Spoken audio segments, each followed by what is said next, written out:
नमस्कार, मी अनिल जाधव. तुम्ही बघताय आपला ॲग्रोवन.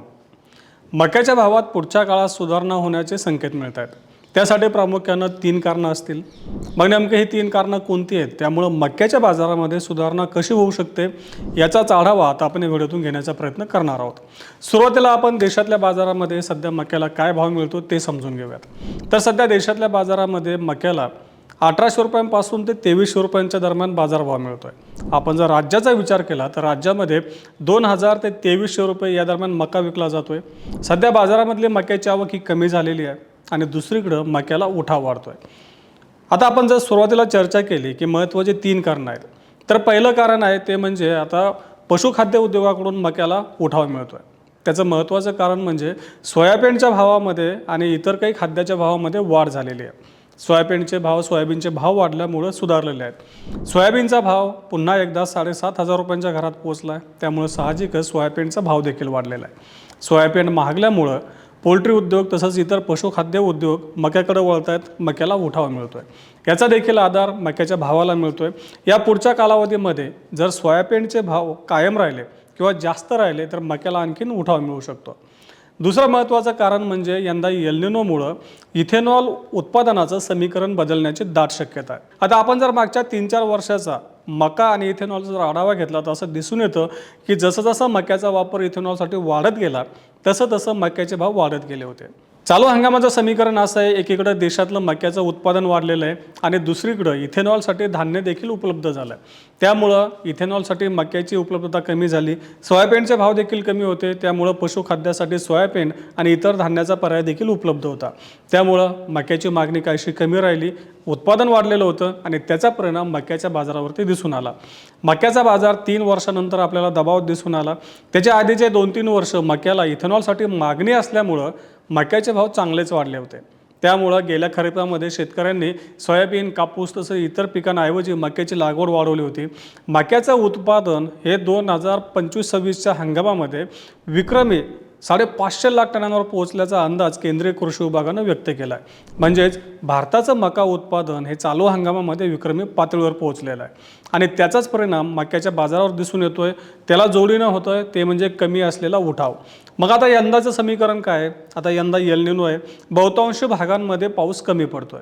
आता यामुळं पहिलं एकतर मक्याची लागवड कमी होताना दिसते. गेल्या आठवड्यापर्यंत लागवडीचे जे काही आकडेवारी उपलब्ध झाली, जे काही आकडे पुढे आले त्यावरून असं स्पष्ट झालं की मक्याची लागवड देश पातळीवर 20% कमी झालेली आहे. मका हे जास्त पाणी लागणारं पीक आहे. त्यामुळं शेतकऱ्यांनी यंदा मक्याकडे पाठ फिरवलं दिसून येतं, कारण यंदा आधीच कमी पावसाचा अंदाज व्यक्त केला होता. आता शेतकरी पुन्हा एकतर सोयाबीन आणि कापसाला कमी पाणी लागतं आणि दुसरं म्हणजे सोयाबीन हे कमी कालावधीचं पीक आहे. तसंच कडधान्याकडे देखील शेतकरी काही प्रमाणात वळाल्याचं अनेक भागातील शेतकऱ्यांनी सांगितलं. या कारणामुळं खरीपातली मक्याची लागवड सध्या कमी दिसते. आता रब्बी आणि उन्हाळी हंगामात देखील मक्याचं पीक घेतलं जातं. त्यामध्ये देखील मोठ्या प्रमाणात उत्पादन होत असतं. परंतु जर पाऊस कमी पडला तर देशातल्या बहुतांशी भागांमध्ये रब्बी आणि उन्हाळी पिकासाठी, उन्हाळी मक्यासाठी किंवा रब्बीच्या मक्यासाठी पाणी कमी पडू शकतं.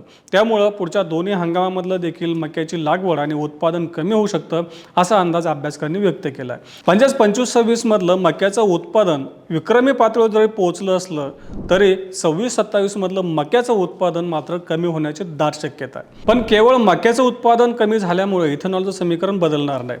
तर त्यासाठी आणखीन एक कारण असणार आहे, ते म्हणजे इतर धान्याचं देखील कमी होऊ शकणारं उत्पादन.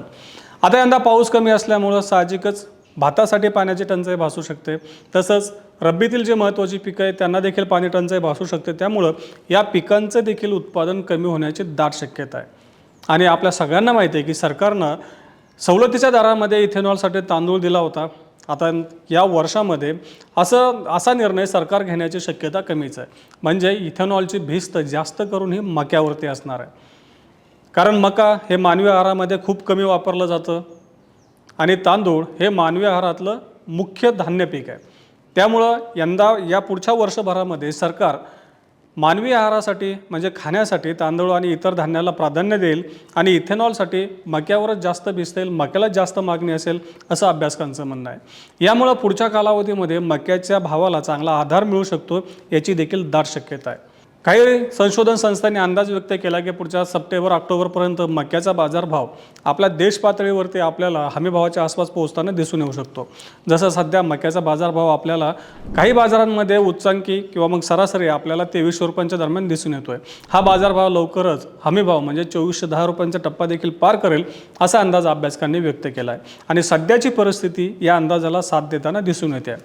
मक्याचं यंदा उत्पादन घटण्याची दाट शक्यता, इथेनॉलसाठी मागणी असणार आहे. एकीकडं सोयाबीन आणि इतर पशुखाद्याचे भाव देखील वाढलेले आहेत, त्यामुळं पशुखाद्याकडून मक्याला चांगली मागणी आहे, स्टार्च उद्योगाकडून मागणी आहे.